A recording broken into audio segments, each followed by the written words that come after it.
About Quiet Place Day One. Before I begin, this has zero spoilers.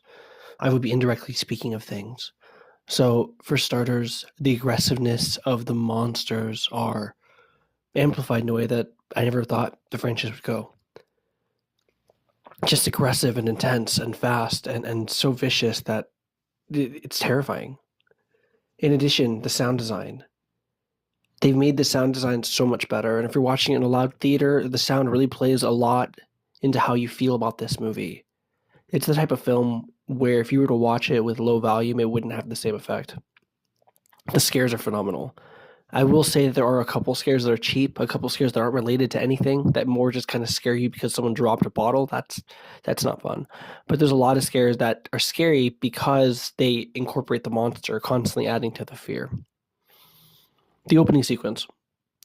It's probably maybe 3 to 4 minutes before when the credits start and the title card appears.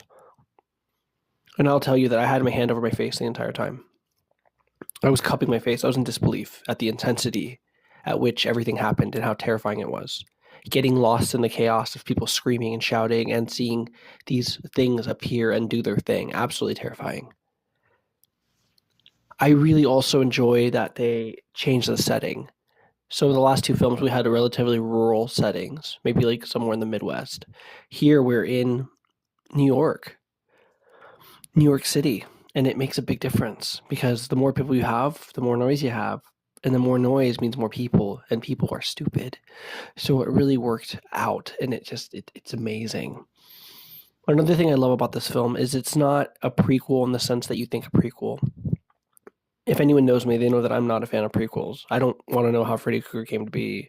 I don't want to know that Jason had a mother. Well, I know he has a mother, but how his mother started killing first. I don't care about any of that. So I've never been a fan. And typically when I hear prequel, I just go, no thanks. I have no interest. I don't want to go there. I don't want to watch it because I don't care about how he got there. To quote the Ramones, I don't care about history because that's not where I'm going to be.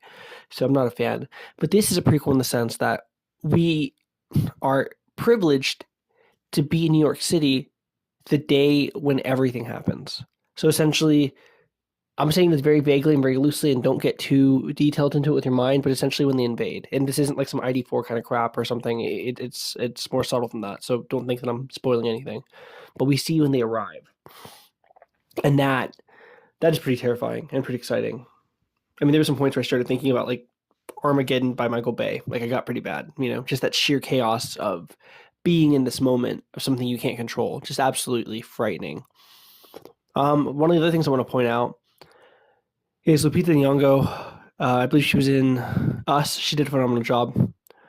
Joseph Quinn, aka Eddie Munson, absolutely killed it. Incredible. His performance never lacked. He was able to convey so much with just a subtle gesture of his mouth tweaking or his eyes just being glassy. Also, there's a cute cat. I'm a cat person. Guys, A Quiet Place Day One is absolutely amazing. I didn't think that the franchise can get propelled in such a way. This is the best Quiet Place they've made, and I'm truly in disbelief. Thanks for watching, guys. Take care.